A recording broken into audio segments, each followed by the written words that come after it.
It's time for another episode of Ignite That Light. Brace yourself for an inspiring journey. Join me and my special guest Leroy Patterson, aka Human Tack Board on X, for an exclusive one-on-one conversation as we delve into the topic of perseverance and the path of success. Together we'll explore the triumphs and tribulations of navigating through life's challenges, uncovering the secrets to resilience and determination. From overcoming setbacks to embracing failure as a stepping stone, this conversation is a beacon of hope for anyone striving for success. Tune in as we share stories of grit, resilience, and unwavering perseverance, offering invaluable insights and practical wisdom for your own journey. This episode is a way to embark on a transformative voyage toward your dreams.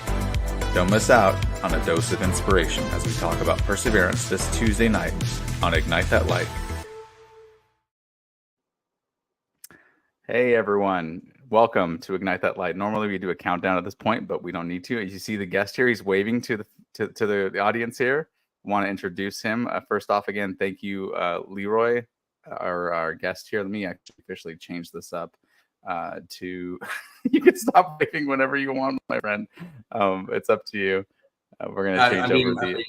It's all about perseverance, you know. It is perseverance. You're right. I could have stopped, but I chose to keep going because I knew that the longer it went, the funnier it became.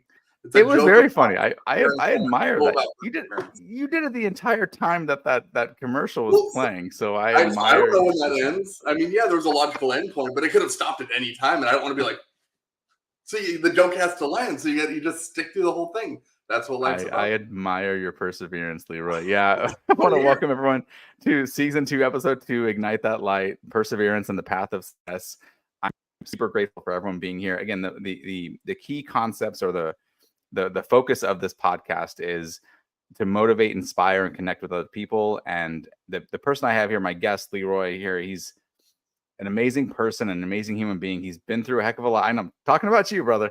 And you I know for a fact you've done a lot in your life, and I won't dive into exactly. I'll let you kind of do more talking about how we met and about kind of where you've been since you and I last spoke, which was in the late 90s, early 2000s. But wanted to really give you a chance as we get this episode started to let the audience know basically a little bit about yourself, right? Like I don't want to introduce you for you. I would love for you to kind of give an elevator pitch about who you are, kind of what you're doing now, and kind of let people know more about you. Sure, yeah. So Chris and I met during the wild backyard wrestling days of the late 90s, early 2000s. Lots of crazy battles, lots of bloodshed between the two of us. Always fun times, though. Always fun times. I started backyard wrestling back in 96 because I desperately wanted to be a pro wrestler. Like growing up, I didn't really know what I wanted to do with life because I was kind of a kid. Who knows at that point. And then there was a match. It was Mankind versus Undertaker, Hell in the Cell. And that match blew my mind. I was because I knew I was never going to be the buffest dude. I knew I was never going to be the most technically sound or my gymnastics were okay, but not great.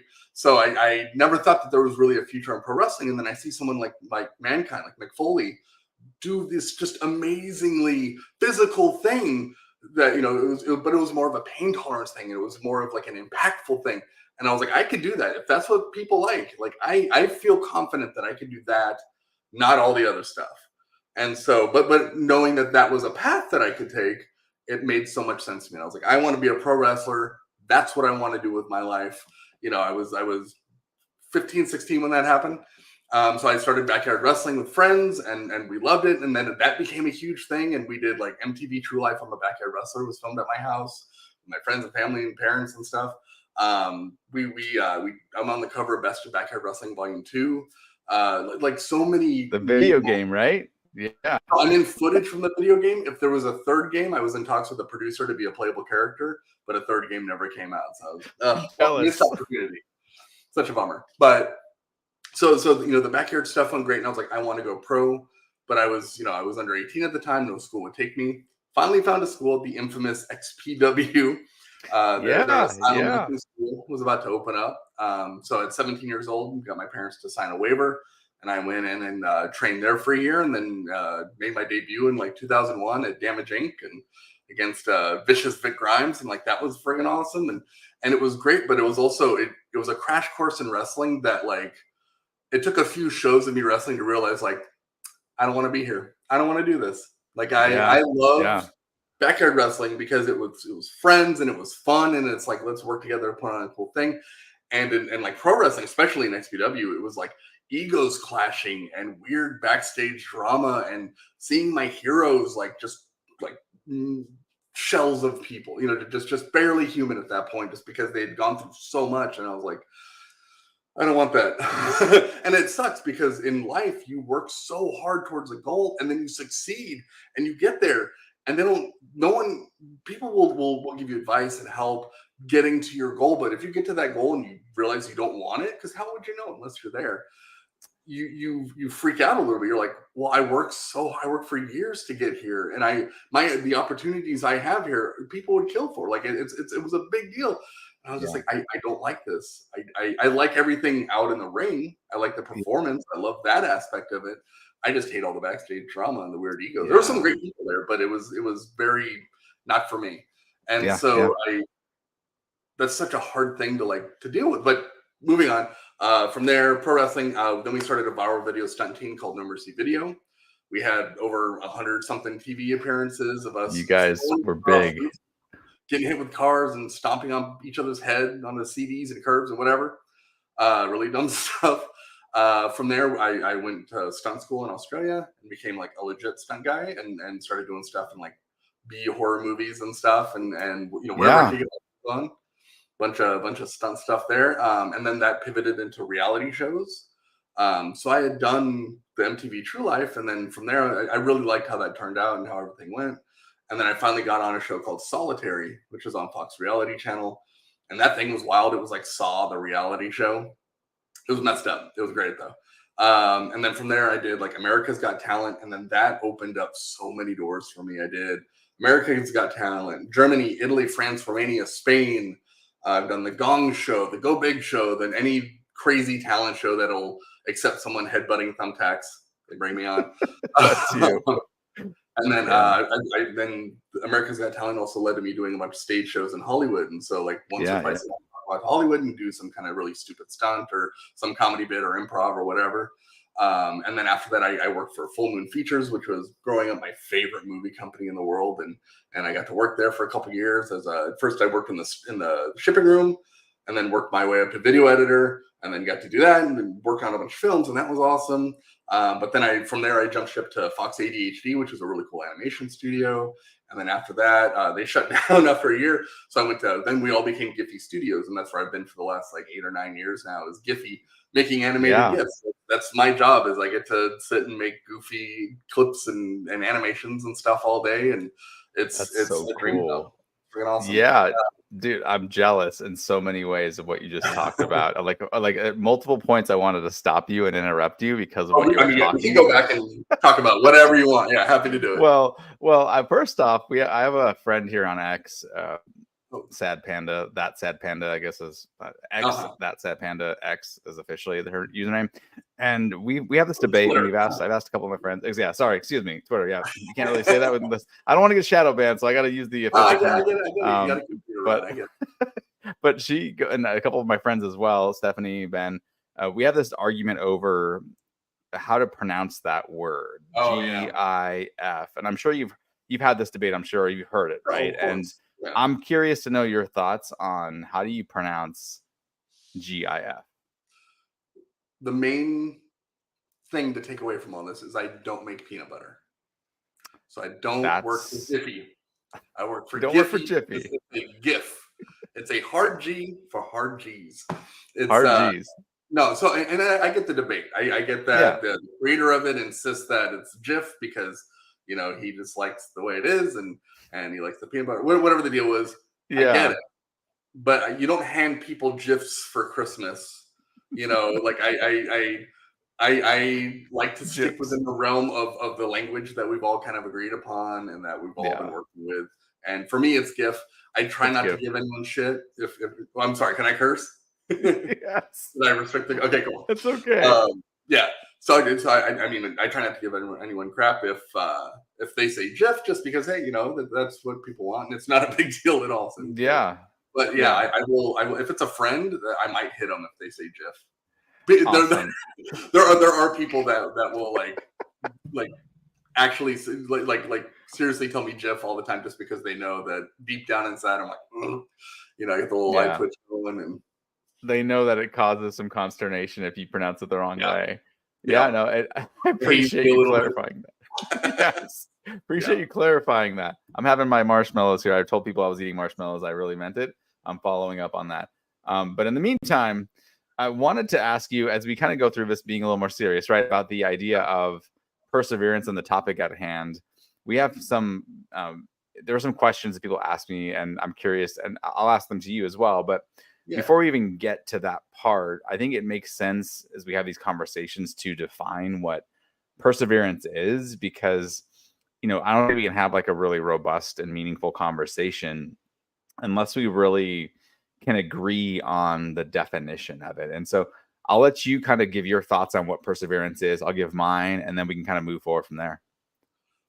So my understanding is that perseverance is an old metal ship used in True. spice trade from the no. Yeah, so perseverance is, to me at least, like the inability to give, or like to not be willing to give up when the going gets tough. When Yeah. working really hard towards a goal, even if things might not turn out or might not work out exactly how you like. Just that willingness to pursue, to keep going, just Yeah. keep it going, and you can't stop, and you can't let things get you down, or if it's not exactly how you wanted, like, you got to be okay with compromise or pivoting or whatever you can to keep going towards whatever that main goal is. It may not be as precise as you hope, but if you're in that realm, you're still doing good. Excuse me. Yeah, but that's true. I'm still finishing up that marshmallow. I should have been longer with my explanation. That's okay. No, I think it's fair, but that's spot on, Leroy. I think what I've looked up, and I did some research as well. Like, I wanted to kind of see how the Google machine finds it, Yeah. and it aligns with my understanding, and it's the idea that when you think about perseverance, it's more of having the ability to face challenges like through the long term and Mhm. be able to keep going despite adversity and hardship, and kind of so it's a little different than, I think, just what people call persistence, right? Persistence is kind of Yeah. more like, I think it's a little less. I think if you think like more like the 30,000-foot view versus like kind of the more tactical on the ground view, Yeah. you kind of think of like persistence being kind of like the day in day out kind of drudgery kind of thing, but Yeah. more like perseverance is like, say you have this goal to I don't know, run a marathon, right? And you kind of want to put yourself in that realm. You have to set up a plan, and you have to kind of work toward that vision. And there's probably going to be challenges, like maybe your full-time job keeps you there for 16 hours a day, and you can't get out and actually do the training. Like, it's a consistency over the long term, I think, that really that I think is when I think of perseverance. It's kind of where especially as you could compare it to like persistence, right? There's a difference there, and I think we're on the same page. Yeah, agreed. Yeah. I mean, using the marathon idea, the perseverance is more of the marathon. It's the long game, the whole challenge from beginning to start. Whereas like persistent is like in the moment, the sprint, the like in that time. Exactly. Yeah, spot on. I think it's sustained effort over time. Exactly. And I was curious to know, you have a really fascinating background, Leroy, and I would love to hear kind of if you can think of one on the spot. If not, I can jump in too. Yeah. But the idea of like an example where you're like in your own personal life where perseverance led to actually some sort of success in your life, and it can be anything, right? I just want to give people kind of an idea of what perseverance manifested in real life is. So I mean, just off the top of my head, like when it came to working for Full Moon, as I mentioned, Yeah. like I started as an intern. I was just I forgot to mention I worked for 10 years in the video game industry, and I hated it. Right, I was miserable. We'll talk about the video game industry in a minute. But yeah. But I hated nearly every second that I worked there, and so I needed something new. I needed something different. So I found that my favorite film studio was, as a kid, was doing internships. And so I jumped in as an intern, and I understood the opportunity and what was in front of me, and that there's a good chance that that's going to be it. I'm going to be here for like a month or two, and then they'll be like, all right, goodbye, because that's how most internships go. So I used that opportunity. I used that chance to just, even though I was working for free, worked hard, worked intensely, used every skill that I had, and made sure that people knew that I brought a lot to the table without being annoying about it. But then so then that pivoted into me working in the shipping room, and I worked friggin' hard at that for a year, and I waited for the opportunities to come up when someone's like, oh yeah, we're gonna have blah blah blah edited, I guess, and I'll be like, actually, I'm a video editor. If you ever need, I'll do it for free. I'll do it right now overnight. Like whatever opportunity I get. And they'd be like, oh no, we got it, we're good, thanks. And then but don't be annoying about it, because the people are going to be like, just leave me alone, right? And they're not even going to want to give you the time of day. So, but I bided my time, and then when something came, and then finally it happened. About a year into working in the shipping room, boss comes running up, and he's like, hey, we got an investor thing coming up tomorrow. Our editor's not going to be able to do it. You said you edit, right? And I'm like, yes, sir. And he's like, can you make something for us by tomorrow? I was like, I sure can. And then I raced home. I was up till 4 a.m. Wow. Just got it as good as I could, and I brought it in. And when the boss finally saw it, he was like, this is amazing. Can I have a copy right now on Blu-ray? Because I'm going to go take it to a different investor meeting that I'm going to right now.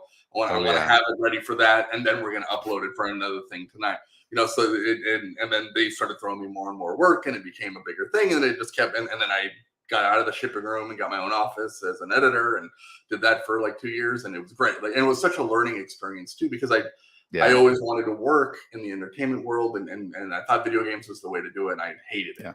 But once I got to the video editing world, like, I love this. And the video editing came because I wanted really cool promo videos from our Backyard Wrestling stuff. And our good friend from back in the day, Eddie Borjas, was a busy dude, and he knew how to video edit, and he made amazing things, but it would take him forever just because he's busy with other aspects of life. And so I learned how to edit because I wanted to be able to make stuff from all our Backyard Wrestling footage. And that skill became a backup. That's served me, and now is my main career, and then I live a cool life because I get to make really cool shit, and so, but it's one of those things that spurred. It was a skill I had in my back pocket that would help my other goals that I was trying to go for. If you're gonna try for something big, but have a couple backups, have those backups support the big one too, that way. Spot on. You've got this whole arsenal ready to go, this whole toolbox of everything that you can do. Right. And that led to me being an editor, and I got to make some really cool stuff at Full Moon. And so it was such a moment to where if I hadn't worked hard at every angle and bided my time and waited for the great opportunity and waiting for those moments, then it would have never happened. And then who knows where I'd be, because that job led to the next one, where I'm at now. And it's one of those things where so many moments that you're constantly planting seeds, right? And if it doesn't pay off immediately, that's okay, because it may pay off a few years down the road. I did a comedy show, or a reality show pilot for free, where I staple gun myself a whole bunch in front of people that were tied to chairs. Headbutted, and then, but a buddy I met on this, him and I met on set, and we got along, and things were going really well. And then he started bringing me on his comedy shows. And then I did one where it was like Patton Oswalt opened for me, so like moments like that would have never happened had I not agreed to do this other thing over here I thought maybe wouldn't have led to anything. You got to be willing to do anything you can, throw as many things at the wall, and hopefully one of them sticks. Spot on, Leroy. I think what you're talking about, you kind of made your own luck in many ways here, right? You were preparing by laying the foundation, and you didn't really, you may not have seen, like you said, the fruits of your labor early on or right away, but you stuck with it, right? You kept those. I'm sure that, this is one of those things I remember learning about, was that back in the day when I was like considering going into business school, was that there were certain people who,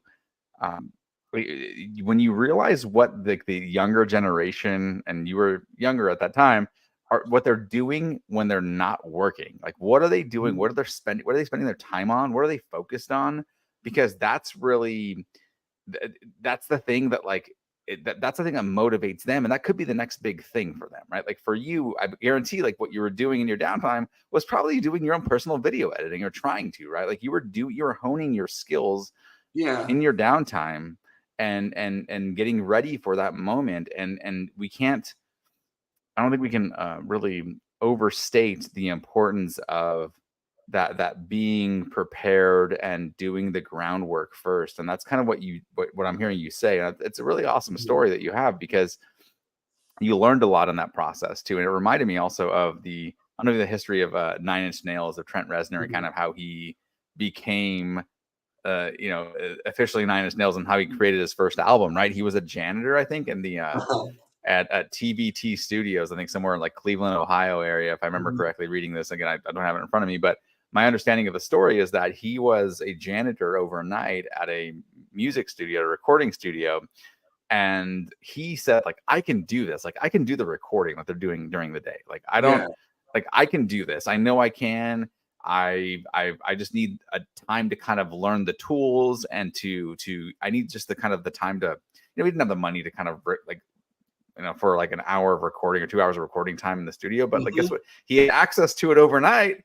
And he, once he was done cleaning up the bathrooms and the stalls, you'd find him in there learning how things worked and getting Mhm. himself prepared, right? And having, and then learning kind of how to make things sound the right way, and doing what he needed to do to make what he wanted to do. And so you reminded me of that when you described your story of kind of, getting prepared and kind of, having this in your back pocket kind of thing. He Mhm. kind of had this a similar approach, right? Which was, Right. I'm going to be ready when the time comes, and I have the opportunity to record in the studio. I'm going to have this moment prepared. And yeah, so I mean, I think it's really cool that you share a kindred spirit, or at least a story like that. And I appreciate you Well, I mean, like the same thing saying that. happened with Fox ADHD. Mhm. Was so originally I came in for a completely different job. They liked me because I instead of just bringing in a resume, I cut together a promo reel for their stuff, and I was like, "This is what I can do with your footage." And I had like my best friend Bobby Ramos had him put together a fake version of ACDC's TNT, and I did it to Fox A or ADHD, and we did a Oh parody yeah. of the song, like talking about the company and everything they do. And so I brought them this thing, and they were like, they're like, we don't have a position for you right now, but we will be contacting you soon. I'm like, all right. And then like 3 weeks later, they were like, hey, we have an editor position open. Do you want it? And I was like, yes. And then so I go in, I interview, things go great for that, for that gig. And they were like, so do you know how to do animation compositing and all that? I'm like, sure do. I didn't. And they were like, you know how to use Pro Tools and run a sound booth? I was like, yeah, totally. I didn't. And I just lied. I was like, hey, I know how to do all Of that. course. But I had done live action compositing with stuff, but never animation. I'd never used Flash, which is what they used. There's so many things I didn't know. But I knew I could do it, and I just knew that I had to learn by the seat of my pants as I go, just in the moment. And so luckily, the guy who had the job before me stuck around for a week and kind of gave me the rundown of how they run everything. And then lots of YouTube tutorials at night. Everyone would go home. I'm like, okay, bye. How do I run There we Pro go. Tools? Yeah, how do I Okay. use Pro Tools? How does this connected? Okay. And then the second thing I had to record in the sound booth was a full like song with 4 singers, multiple audio tracks. Like it sucked. And you can't let Wow. anyone know that you're like panicking. And they're like, oh, can we get playback on that? I'm like, yeah, of course. My button does playback. Oh my god, But I figured it out, and it went smoothly, and things went great. And I learned so many skills, Yeah. and had access to a really cool audio booth that we recorded all our cartoons with. So I was able to bring in friends on the weekend, and we made our own animated pilots. We made our own stuff. We used these opportunities that are presented to us, and that's another thing of like, yeah, I needed a job, I needed money, but also like find a job that it doesn't even have to like directly benefit it, but in a way that will allow you to do what you really want to do and what you really want to go for until you're able to Yeah. just do that for a living. It's um amazing.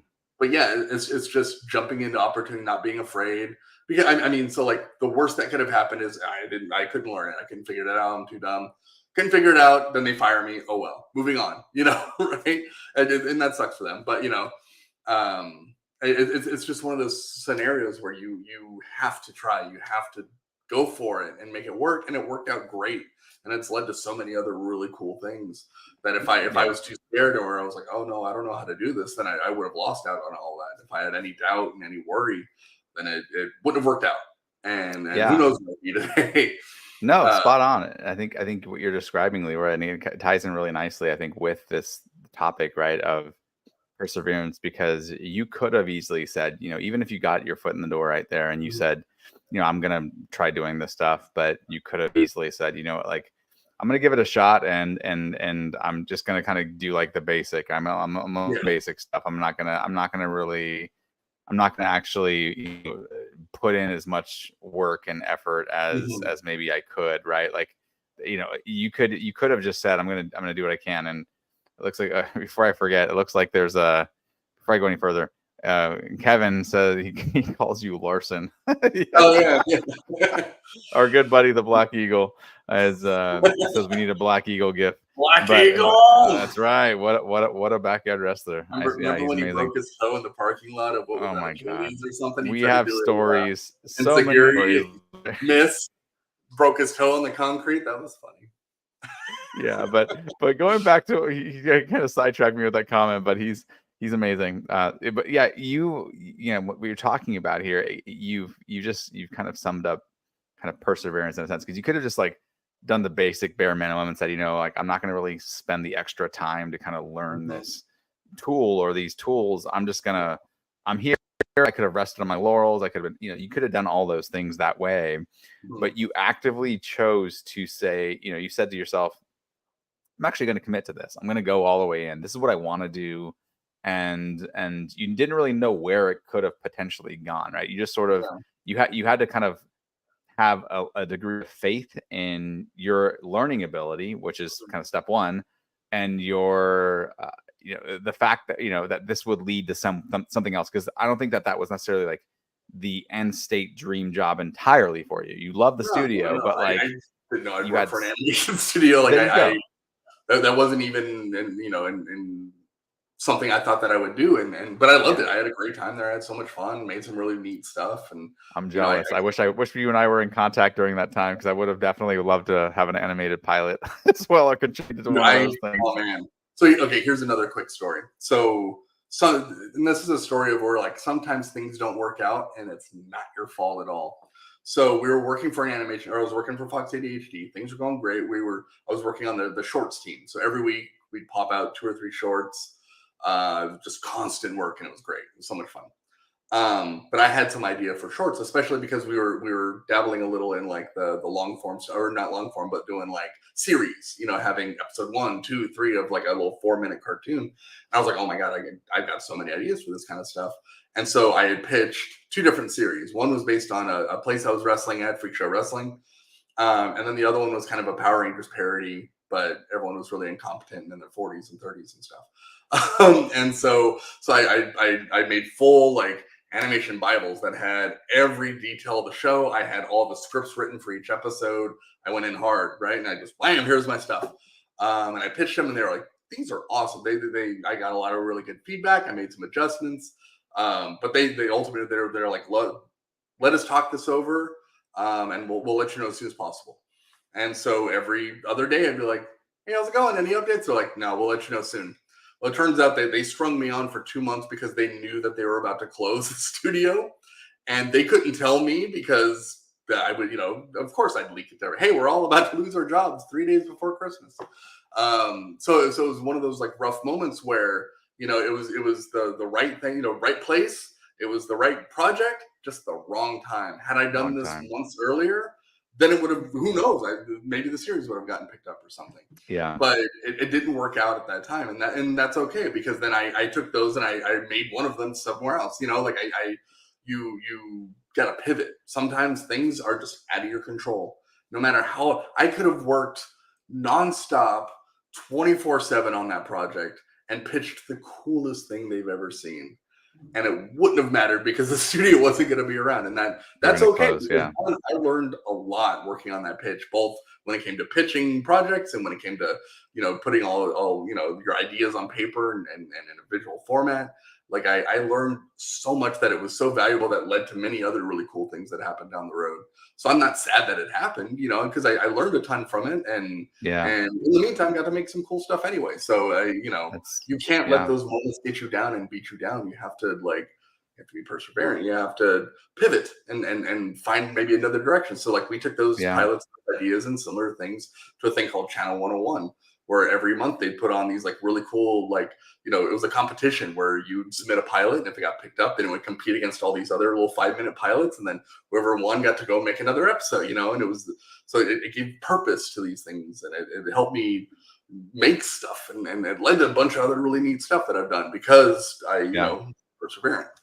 Yeah, no, spot on, Leroy. I think you're inspiring me just hearing you talk about this, because there are people out there who I think personally, I speak for myself at least, when I hear you talk about this, you're basically having to take a leap of faith and kind of step into the void when you're in a situation like that, and you found some sort of way to, like you said, pivot, find a way to persevere despite the obstacle, which was basically no employment, right? Like you had no employment. They were shutting down.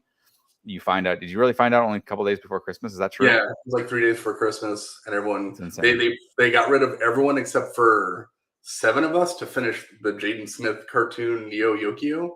Okay. And all of their editors quit. And they were like, "Hey, did you find a new job yet?" And I was like, "No." And they were No. like, "Do you want one?" And I was like, "Okay." And so I edited the last 3 episodes of Neo Yokio and hung out with them. They're like there's a whole bunch of funny stories of that that I won't get into. No, but what you're describing though is still kind of, I want to just, to pause on that and to kind of highlight what you're describing, because people sometimes forget that there are humans on the other side of the screen, or forget that there are people that, that again, we're talking about somebody, what you've been through, and kind of, I've been in organizations where it feels like I'm just a number, right, on a piece of paper, when I'm an employee number, when reality, like, I'm a human being who like has a certain group of people who depend on me every single day, right? And rely on me to be there and to have that income, and for you to just completely have that lost and still find something shortly thereafter that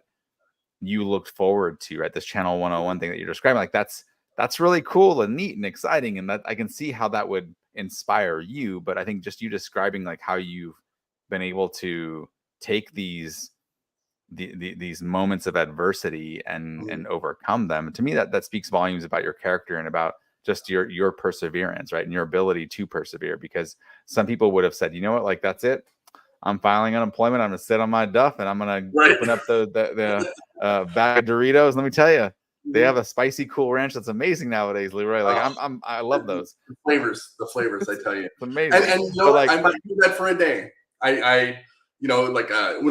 yeah, Work-life balance is so important when it comes to happiness. Like, if a new video game comes out that I'm super excited for, I will take 2-3 days off, and I will just sit in my underwear on the couch and snacks surrounding me and play until, beat the hell out of it. And then go back to working hard again, right? there you go. The balance. You got to find time to have fun and go out and do things. Like, who cares if you're making all this money if you're not spending it on things that make you happy, or doing fun stuff, or what, like you're spending all this money on a car, and then that car is just transportation because you're at the office all the time, or you're working from home all the time like myself, and you don't get to enjoy these things, but you have to keep working because you have this crazy car payment now, just for the illusion of success, when really, like, you're miserable and you're making everyone around you miserable. And what's that accomplishing? So, like, positivity is There you the go. biggest tool when it comes to being successful, at least in my opinion, at least in my experience. Being happy about stuff and finding the lessons in failure, but not letting it get you down. Now, if you have a bad night, I do comedy, and every now and then, not everything hits, Yeah. And I've developed a way in comedy where, like, I don't have to worry about it so much anymore because I know I'm getting some kind of reaction. It's like, yeah, my jokes might not land, but when I slam my head down into a pile of thumbtacks, it's gonna get a reaction. So that will get a reaction no matter what, Leroy. That doesn't matter. That's fine.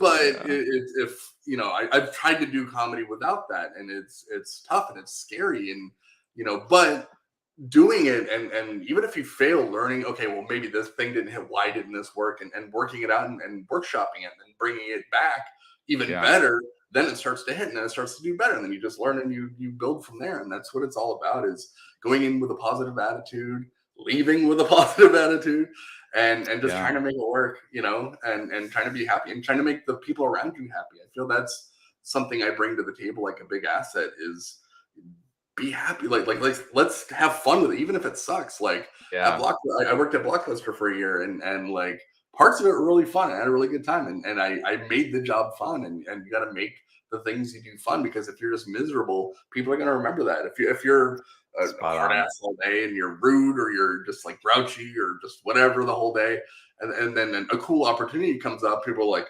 oh, I don't want to work with him because he's a jerk.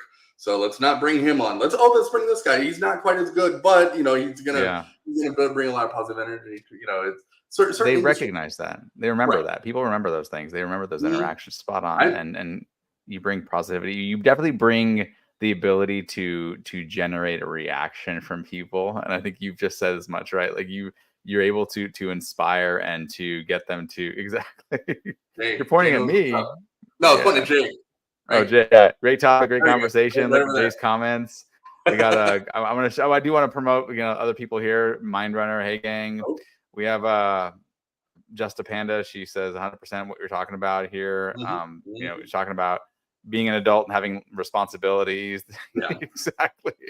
Only life lessons. Exactly. Look at that. I mean, it's spot on. Like you're saying.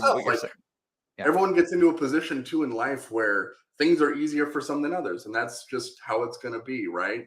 Like the person whose parents are big time actors and they've made a ton of movies, that person's going to have a much easier time getting into the film industry than someone like me, who, like, my dad did plays in high school, and that's about it. Or no, middle school even, right? Yeah. Like I had zero connections, and you have to start from the bottom and work your way up, and it's harder, but it's still possible. And you can't get hung up on these people that have these opportunities and have these, someone like me, who are like, I don't have a kid, and it's just me and my wife, and we have a good time. Like I have more free time to put towards these things and these goals, and I respect that and I understand that. But it's harder for others, but it's not impossible. Right, there's ways to do it, and you got to be smarter about thinking a budget. Like I remember there were so many things I wanted to do growing up, but I was just broke. Like backyard wrestling, we had so many neat ideas, but it's like, well, we can't afford thumbtacks, so we have to like find them, which is a horrible idea. But I remember at one point having to pull them out of my posters on the walls just to be able to do a thumbtack spot. But like, but now I can walk into Home Depot because I'm in a better position now where I can go and I can spend $5 on a couple hundred thumbtacks and be ready for the night. Like it's and here's the perfect example. Here's what I like to explain. What I like the scenario I like to put out to people is that in Star Wars, right? Luke Skywalker, he's working with his aunt and uncle on a moisture farm. If you went up to that guy and told him, "Hey, go blow up the Death Star," he'd look at you like you're an idiot. You look like you're a fool. Like, how am I supposed to do that? Throw a rake at it? Like, that's not going to happen. But because he went through the process, he went through the hero's journey. He learned the Force. He learned blah blah blah blah blah, and everything built. Then later in life, at that part where he was finally ready, you go, "Hey, blow up the Death Star," and he was like, "Fuck yeah, boom!" Like it depends on where you are in life and how you build. You got to build these skills, these building blocks, these moments, so that eventually you'll be in a much easier position to be able to do what you want to do. So an exercise, sorry, real quick to go on another tangent. That's fine. That's fine. I love it. Do it once a year. Take everything that bothers you in life, every single thing, from something as small as a hangnail to like world hunger, right? Just the whole from small to major, and write each thing that bothers you on a piece of paper. Look at that pile of paper and pick out the ones you can fix right now, this week, today. Fix them. They're not on the table anymore. They're gone, right? You fix them.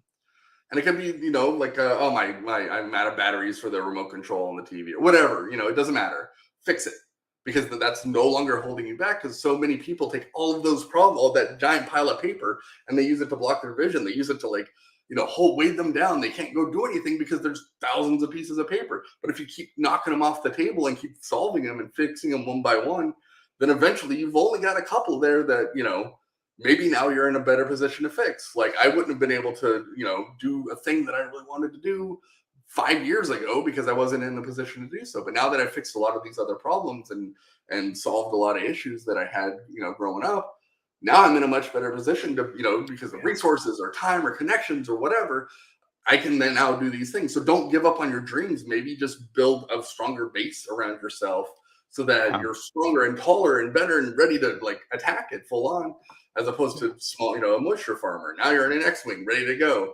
And you've got to work towards there. And you got to build towards there. And you got to know that that's going to be your destination, No, what you're describing almost brought me to tears. I'm not going to lie, Leroy. I was this close to starting to shed a tear because I'm serious, man. Like you probably can hear my voice to a degree, but like what you're describing is genuine.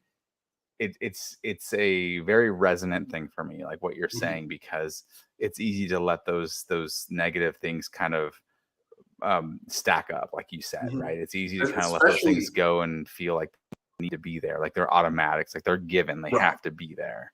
Especially in the world that we're in right now. Social media, I love it. Like I love. I mean, look, we're having a radio show, a vidcast where it's podcasting, a simulcasting essentially on the internet, right? Yep. From the comfort of our own home. This is imagine this during the backyard wrestling days. All the stuff people have now is insane. It's amazing and it's beautiful, but it's scary too because there's a lot of like negativity. Because I feel like negativity, people bond over that much more than they do positivity. And the problem with that is that it builds and it becomes like this like massive thing where, if I go, hey, I really like this game, people are like, oh, I guess you're a fucking idiot then. But if you go, hey, that thing sucks, everyone's like, yeah, that thing fucking sucks. So it's a lot easier to grab onto it because same thing with like celebrating something positive in your life. If you're like, I just did this great thing, and people are like, fuck you, or like, you're bragging, like, humble bragging, especially if it's anonymous, right? If it's people don't like bragging, which is fine. Like I to an extent, some people brag a little bit more, but people are so willing to like latch on to negativity and drown in it, right? And it prevents them from going out and doing anything. And or only going out and doing stuff because they can take a photo of like the people who go do this big huge event and they go and they're like, all right, I'm bored, I want to go home. I'm done. I'm done. What? We're good. no, have fun, do the thing, like and it's tough because you it's so easy to latch onto that and so easy to be involved because anyone could be a hater, right? Anyone could hate anything. It's tough. You have to like actually like do research and look at stuff and go experience stuff to enjoy something, right? I can't enjoy a movie that I've never seen necessarily. So I have to actually go out and watch that movie. And that takes time and that takes effort. Do I own it? Do I have to go rent it? Do I get to see it on Netflix? Right. Do I got to go theater and see it? There's so many things. Oh, I can't go to the theater because I don't have gas in my car. So how am I supposed, what? Fuck that movie. All right, blah, blah, blah, blah, blah, blah, blah, yeah, that movie's awful. I know. I mean, there's some terrible movies out there. Don't get me wrong. But people are so willing to like gang up on and to imagine you're the person that made that movie. That makes it even scarier to put stuff out in the world because it's one thing where it's like if I show someone something that I made and they're like, oh, that sucks. I'm like, ow. But that's one person saying it. Now you've got 20,000 people messaging you directly, being like, your thing sucks. Even if it's great, they're still gonna say. I get hate like all the time from day one of the internet. Right. I'm used to it. It doesn't, but you can't let that stuff get to you because these are strangers that are never going to have an impact in your life. You're never going to meet them. They are never going to have say on something that you do or attempt to do or what. You're never going to work with them. Right. You're never going to. These are all just strangers. Why are you letting them mess with you and get to your mood? Right. If someone says something nice, cool. Hey, thank you so much. I'm glad you liked it. And if someone hated it, then I'm like, all right, moving on. Right. If it's constructive criticism, hell yeah, take it. Be like, oh yeah, I guess I could do that more. Sure. Okay, great. Yeah. I'll work that into the thing. But you can't be like, oh my God, I forgot to do the thing. Or what? You can't let that because then you're never going to try again. Or, exactly. You're just going to suffer for it, and you're just going to be miserable, just like everyone else. And so, just don't let it get to you. You can't control what other people say, but you can control what they say and how it affects you. You can control your emotions in that moment. You can't control their words. So you can choose to let it upset you, or you can just like forget. There right. have been so many times where I've agreed to work with someone, Yeah. and my wife was like, "Oh, but didn't you have a terrible time working with them last time?" I'm like, "No, what do you mean?" And they're like, "Well, they did this, this, and this." And I was like, "Oh crap, I forgot." Because I literally I just push it right. I'm like, I don't care. Like why That's hold right. on to that? It's just gonna hold me down. Poof, Yeah. push it right out. Moving on. And 95% of the time it leads to great things. Every now and then I'm like, oh yeah, I did have trouble working with that person in the past. Well, here we go. Here we go. Doing it again. But Yeah. then you learn how people work and how they react, and then you can plan for that, and you can set up like, okay, well, I'm not gonna focus on. I know what they like now. I know what they That's dislike, right. and I know they're gonna be rude about it. So let's just work around it. Let's just make it work. Give That's them right. what they want, and then Move move forward. on. And then try to remember that, like, maybe don't work with them anymore. Yeah, remember that in the future. Make sure you take some good notes. But no, you're spot on what you're describing, Leroy. I do want to highlight. We have a bunch of comments flooding in here. Panda says, "That's it. I'm quitting my day job and becoming a Jedi." Good job. So there you go. Stephanie says, "Hey, Chris and Leroy." She's wishing us hello. Yep, thank you, Leroy and Chris. I wish to be a Jedi officially. We're here for you all. And Stephanie calls herself a Jedi, which is really cool. We have not us, well, unless it's pot sticking. I mean, like we don't pot sticking is stirring the pot. It's just it's a code. We don't really talk about the code though.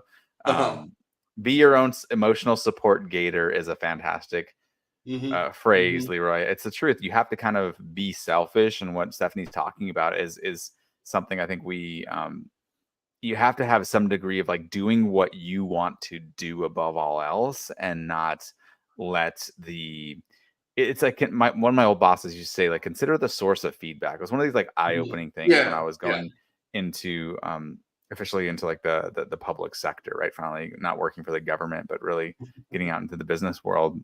Yeah. One of my bosses, he taught me this idea that, like, you do these like feedback tests, right? Like, you want to know how you show up in the world and how you are perceived and how you interact with others. You want this feedback, this 360-degree feedback. I don't know if you've done any of those tests before, but you do is you send these surveys out to people you work with and say, this is anonymous. I don't see who's putting this or submitting it, but I want you to kind of describe what I do well and what I don't do so well. And some of those things, like, these are people who I may have had like one interaction with, and it might have been on a day when my car breaks down and I get to the office 2 hours late, and the kids are both sick with double ear infections, and the wife is screaming because, like, I forgot to unload the dishwasher before I left the house in the morning. So like, there's all these other things, right, that are going on, and like if that one interaction is what dictates that feedback, that can totally change the I think the value of that feedback. And so it's just worth kind of diving into what you just said just before we wrap that part of it, that the feedback that we see online. You're right, like, these people that we don't really, I don't think we're going to meet very many of them, right? I think you have thousands of followers. I do as well. Like, we unfortunately or fortunately, we won't be able to meet all of them on social media. But like, the thing is, like, there are people who do resonate with us, who do click with us, who are supportive, and I think I'd rather focus on those people, right? The people that are kind of like the part of your tribe, more They're or the less. ones that smell your farts. You know what I mean? There you go. Or worry about that. That's not what I was gonna say, but I love your way with words, Leroy. You're awesome. Nicole says hi. Mindrunner prefers the Sith, which is a good little dose of feedback. Ben says, "Hey, Chris and Leroy, great to see you both." And he offers his thoughts on perseverance, pushing through even when times get tough. It's how we become resilient. I love that. Before we wrap, I do want to kind of dive add a little more levity to this conversation. Leroy, you've been a fantastic guest. There's been a lot of wisdom that you've offered to the audience and to me as well. I appreciate, again, you being here. I want to share this this article on, I think was it Kotaku? It's an Xbox. The way the title, I'm going to share this tab here. People can see this, and they describe you as wrestling man collects 2,706 copies of Burger King video. I don't know if people can see this. Let me see if I can share the official full screen here. See if it'll actually show for people. Yeah, let me just switch over here. But it says Wrestling Man. Yeah, we're looking at both of us here. I know I'm bouncing us all over. Give me a sec. There it goes. Collects it's 2,706 copies of Burger King video game is what it says. And let me scroll through here. It says Leroy Human Tackboard Patterson is on a mission to own all copies of Sneak King, the video game. And what drives a man to spend his time and money procuring a couple thousand copies of Burger King stealth action advert game Sneak King? I have no idea, but wrestler and professional thumbtack enthusiast Leroy Patterson seems to be having a great time doing it. And it talks through this 2,706 copies. And then it says right here, now to get all professionally graded. Well done. You collected, and it talks about your friend, or a good friend of the pod here, Bobby Ramos, right? Helping with the collection process. Can you talk a little bit about your just spend a moment and there's this image of the stack. Do you still have all these first off, and kind of what's the next step for you with this 2,706 copies of the Burger King video game? Yeah. Okay. So one that thing's out of date. Okay. I currently have over 4,000 copies. 4,000? 4,000, yeah, over 4,000. Oh my God. Yeah, so I started, it was 20, so I when they first came out in like 2006, I bought one of each, thought they were fun, great game, moving on. 2016 rolls around, I'm at the Dollar Tree, and there's a stack of 50 of them. I'm like, this would be so funny to give out as gifts to like all my friends for Christmas. It was like October, we were coming up on Christmas. Very funny, gag gift to give to a bunch of friends. So I bought all 50, put them on a shelf, and then was going to wait till Christmas. Christmas rolled around, and I'm like, man, I kind of like how these look on the shelf. Like, it's fun. I have a big video game shelf. I've over 5,000 video games and 6 arcade machines and 72 systems, and I like video games. So they were sitting there on one of the shelves, and I'm like, man, I think I'm going to keep them. And then so for a period of like 4 or 5 years, I would find one at a store and collect it and thought it was funny, and the stack kept getting bigger, and it was like 200 copies. I'm like, we made like a chair out of them and a little castle. It's just a fun, dumb thing. As long as it still remains funny, I'm going to keep doing it. And then what happened was, so COVID hit, and I lived through watching YouTube videos of people thrift shopping and yard sailing and finding a $300 video game for $2 at a yard sale. Like, that was my life. That's how it got me through everything. And I was like, I want to start a YouTube channel. I want to do something like this, but it'd be funny if we did it about Sneak King, because it's stupid, and we'll add a narrative. We'll have an animated sidekick. Like, I'll use whatever skills that I have and throw them into this thing just to stand out from everyone. And so we started a YouTube channel. And I was like, this will be great. The stack will slowly grow over time, and it'll be a fun thing. Episode 2, I bought 1,000 copies in bulk from a guy in Fresno. And then episode 3 or 4, I bought another 1,000 copies from a guy in Fresno. And then I bought another 1,000 copies from someone in Fresno. So it turns out there's a warehouse in Fresno that's got pallets of this game, and people buy it expecting to flip them for $5 a piece, and they don't. And they sit in their garage for years. And then I come around and go, I'll give you $40 for all 1,000. And they go, great, sold. I'll take it. Yep. So, I mean, as the stack grows, the joke keeps getting funnier to me. And as long as that's the case, I'm going to keep going. And usually, I like to pretend that I'm going to collect every single one. There's millions of them. It's not going to happen. I wouldn't be able to afford the storage space.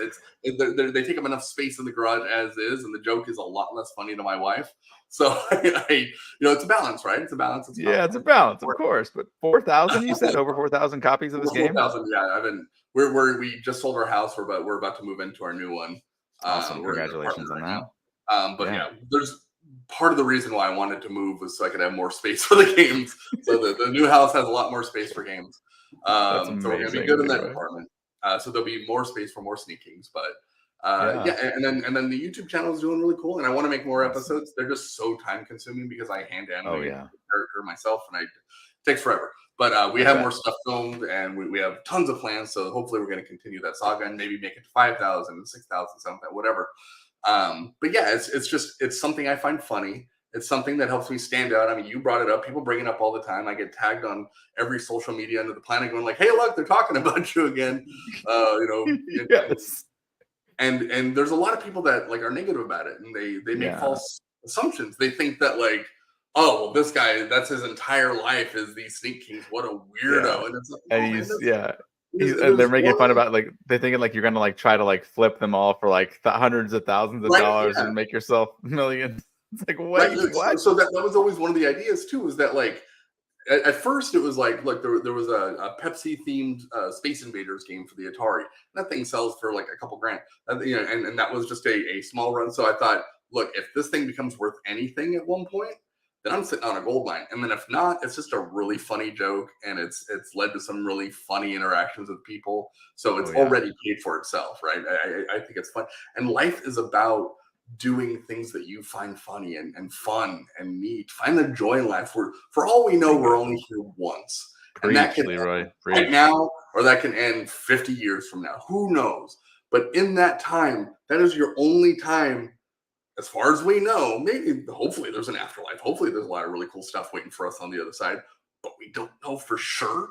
And so until then, have fun with this one, man. Have a good time.